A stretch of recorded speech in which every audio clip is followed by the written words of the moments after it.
So hey, welcome to another video. Had a little bit of fun today with the old truck. So just pulled over to a little parking lot to show off the latest install of these Fender Flares. Install was super easy. I'm gonna go into that in quick detail, not much to it, but I just wanna kind of walk around the truck and show the final product first. So I've had these on for about 2 weeks now, and I mean, not one problem. These seals are really nice on the body panel. I've had no problems with water draining or gaps in there, you know, little air pockets, no rubbing. Super happy with them so far. And again, I have 1.5-inch wheel spacers on here now. Man, I like these. They're nice and thick. You know, the factory ones, as you'll see when we go to the install, they probably run about yay. And these are 2.5 times the width, if not more. Let's go ahead and go to the install.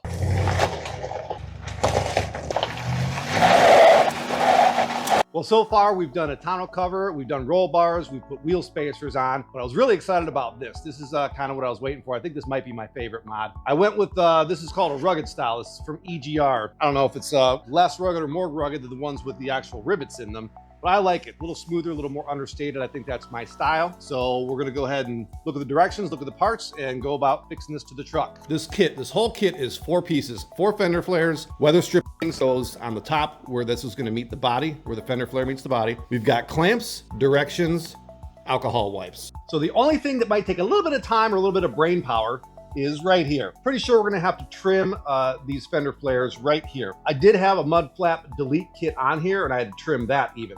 That wasn't enough. I do have the 1.5-inch wheel spacers on here and these tires are 33, a little over 33 inches. We're gonna do this one first, have somebody inside to turn the wheel. Once I get past that, everything else hopefully is just click on. Okay, first things first, we're gonna put this rubber trim piece on. First thing, I've got the alcohol swab. First things first. Get this alcohol swab and just kind of clean the inside edge. Okay, so the red is what we're gonna peel off. That's where the sticky is. Again, there's a little channel here that's gonna grab this edge. So I don't think I'm putting it here. It wouldn't fit here. There's no way to mold this. So we're gonna lock that in and it just sits nicely right in there. Follows this line. Without further ado, okay, so here's our hard Fender Flare and here's our rubber gasket piece. It actually fits really nice in there. It's not stuck yet, but I just wanted to show you guys how this goes and let's go ahead and get it on. Okay, so I just want to show a little better way I figured out here. It's kind of hard to get seated with that tape sticky. So I kind of just put this in dry and then I'm going to slowly pull the backing tape as I go. Push it down as I go, keep it in place as I go. Takes just a little bit of finesse, but I think this is the way to go.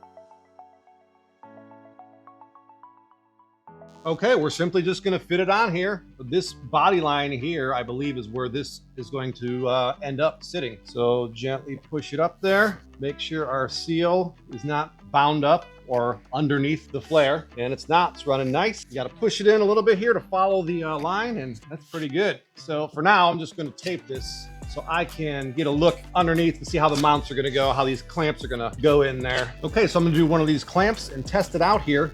Here is the original Fender Flare, and here's our new Fender Flare. I've got it pulled out a little bit so you can see. So this clamp is gonna grab both of those. And then there's a little nub. Where is it? There it is. You can kind of see this little nub right here. This little nub is gonna grab and sit right in there. So we'll go ahead and push this in, and we're gonna put that clamp in there to grab both the original and the new.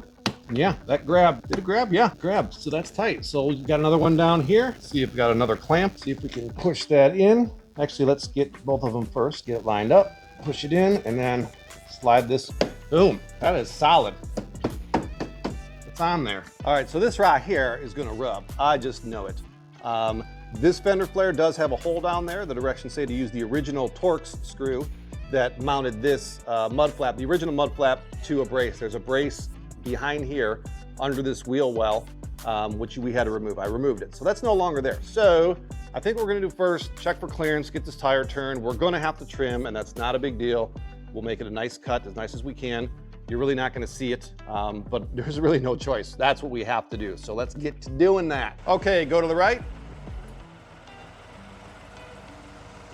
Keep going. Okay, come on back. Stop. A little more. Stop. A little more. Wow. I think we're good. I can't believe it. I'm pleasantly surprised. So I don't know if it came through on video, but we've got maybe this much, and that doesn't seem like a lot, but it should be enough. Before, with the mud flap delete piece on there, I had that much, and it rubbed occasionally if I was compressing the wheel in a turn, going up a grade or over a curb. and it was the slightest rub, low speed. There's a little more clearance here. So we're good to go, man. It's pretty cool. Let's keep going. Okay, there are 5 clamps per side. I've got the camera upside down. I'm actually using it to look and just doing this by feel. So I've got this on both the original and the new flare. I've got this little hole lined up, and we're just gonna slide it forward and snap. We heard that snap. So there's 5 per side. That's the 5th. I'm pleading the 5th on this one. All right, cool. All right, here we go with the passenger side rear. We've got our little gasket piece on there. This body line is perfect. This body line helps. I'm just pushing this all snug till this meets the body line, and then everything else seems to be in place. All right, we'll clamp it up, okay? I'm gonna use this screwdriver to get behind the original flare so I can pry it a little bit towards the new one so I can get them both in this clamp. There's a little bit of a gap, and sometimes it's hard to get this clamp over both of them, so that's what we're gonna do. That snap is very satisfying. Okay, I've upped my game a little bit here. I'm using a squeegee. It's a little thicker, and I'm not gonna scratch anything if I get it out of shape or do it wrong. I just realized I had never removed the mud flap delete on the rear here. So it actually fits. It's not gonna hurt anything. It's a little weird looking, but I can deal with that later. I've got a trip tomorrow. So we'll leave this as is for now. Just get this last clip in here. So here we are, all cleaned up, new Fender Flares. Man, I really like this. It's like a satin matte. I don't know if it's really matte or satin, but not too much. Doesn't stick out too much. Dare I say it looks a little OEM. Just a little pop. Lets you know this truck's just a little different. That's what I wanted. Nothing screaming in your face, just nice little touches. And we'll see what's next. So thanks for sticking around. Hit like and subscribe if you would. Very small channel. No idea what I'm doing, but it's kind of fun. It's been a gap since I did the last video. Till next time, thanks again.